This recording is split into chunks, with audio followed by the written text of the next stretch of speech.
Bonsoir mesdames et messieurs et bienvenue à cette chronique des 5 chevaliers de l'Apocalypse. Alors, mon nom est Véronique Bourgeault et je suis une des animatrices à l'émission Le Biscuit Chinois à CFNJ qui était diffusée tous les jeudis soirs de 10h à minuit sur les ondes de CFNJ FM.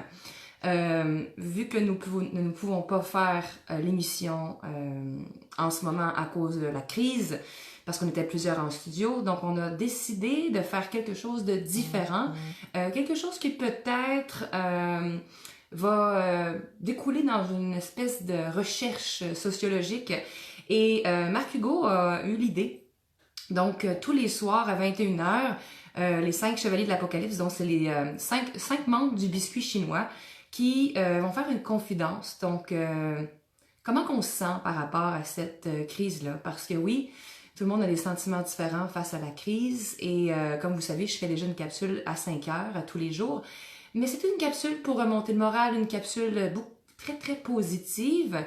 Et en fait, les 5 chevaliers de l'Apocalypse, c'est un peu différent. Donc, c'est vraiment de donner son point de vue, de se confier à la caméra, de comment on se sent face à la crise. Donc, on est le 23 mars, lundi 23 mars 2020.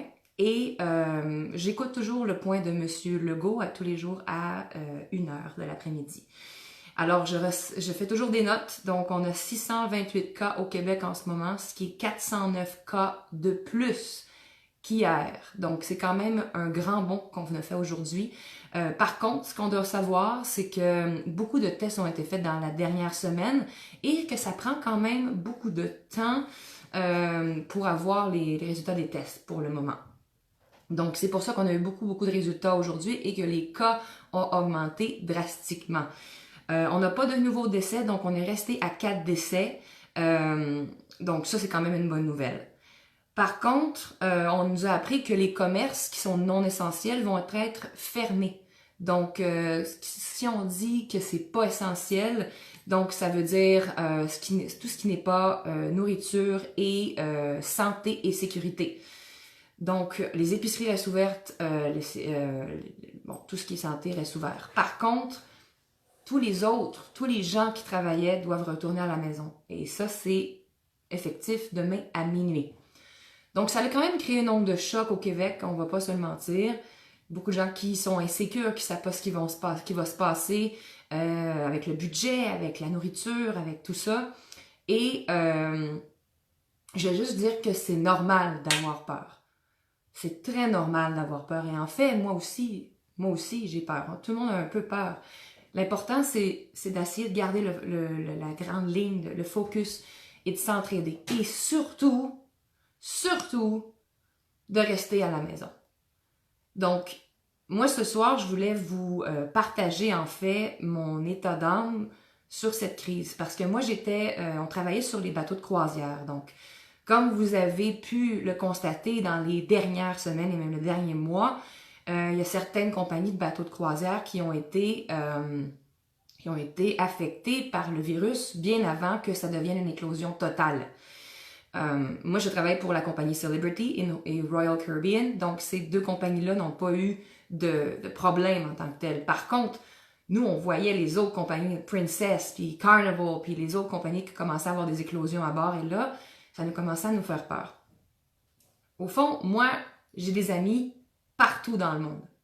Sur les bateaux de croisière, je pouvais être sur un bateau avec plus de 40 nationalités différentes. Donc, pour moi, j'ai vu sous les yeux de tout le monde, de tous les gens de tous ces pays-là, comment était le virus. Comment c'était chez eux. J'ai des amis en France, j'ai des amis en Italie, j'ai des amis en Chine.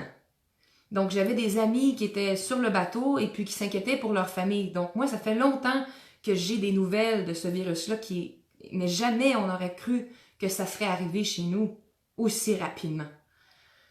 Donc, moi, j'ai peur. J'ai pas tant peur pour moi, en fait. Moi, je serais du genre à aller là puis aller aider les gens.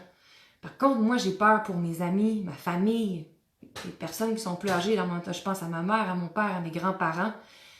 Oui, j'ai peur pour eux. J'ai peur qu'il y ait des taouins qui sortent à l'extérieur puis qui devraient pas quand c'est totalement, en ce moment, assez sérieux qu'il faut pas sortir à l'extérieur.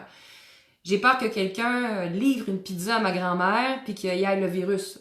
On commence à être complètement... c'est complètement capoté, on va se le dire, là. On n'aurait pas cru, si on parle quelques mois avant, qu'on n'aurait même pas pu faire un souper à 6 à la maison, avec des gens différents. On n'aurait pas pensé ça. Moi, j'ai des amis qui sont en ce moment ancrés sur des bateaux de croisière près de Tampa Bay. Et sont en sécurité. Il n'y a pas de meilleure place pour être vraiment honnête qu'être sur un bateau de croisière en ce moment.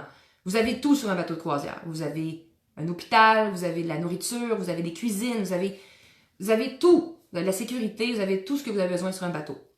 Pour l'instant, tout va bien. Ils sont là, ils ont des vivres, ils ont de la nourriture, tout est beau.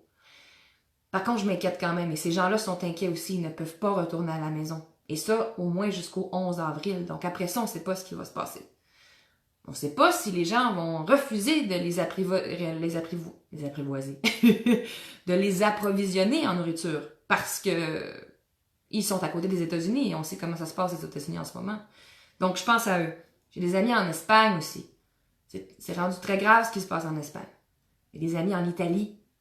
Et en Italie, en ce moment, on a environ de 4 à 5 000 morts. C'est beaucoup de gens, ça.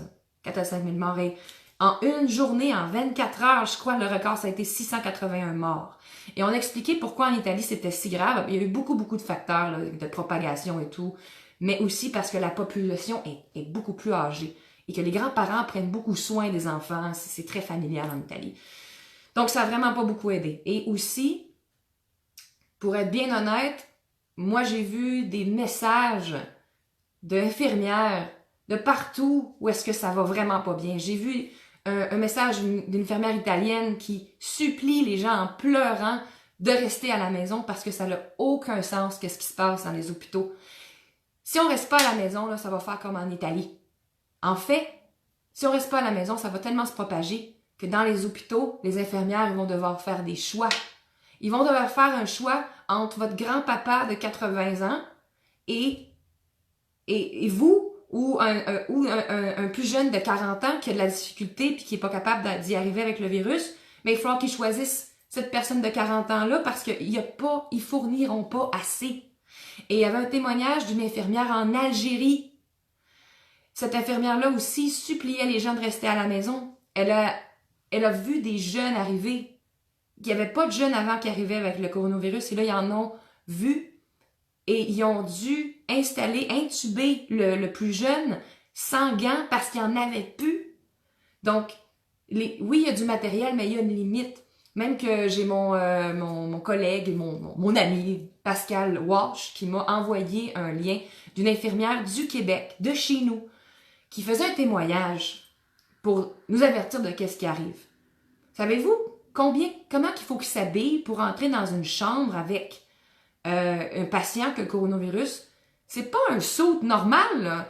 C'est un saut de cosmonaute, là. Je sais pas ce que vous voyez aux nouvelles, là. Ça coûte à peu près 40-50$ par personne. C'est quand même... On n'a pas 1 million de sauts comme ça, là. Ça n'existe pas, là. Donc, s'il vous plaît, de grâce, restez à la maison. C'est juste pour un moment. C'est juste de mettre ça sur pause, là, pour justement que ça y aille plus vite, puis qu'on s'en sorte plus rapidement, puis qu'on puisse aller à l'extérieur l'été, puis profiter de la température. Là, pour l'instant, ça va, mais il faut rester à la maison. Moi, je pense juste à ma deuxième famille au Mexique, là. Les parents de mon mari, nos 2 petites filles là, qui sont là-bas. Même le gouvernement du Mexique ne se rend même pas compte de ce qui se passe. C'est des citoyens qui ont décidé de fermer par eux-mêmes. Mais oui, on a peur.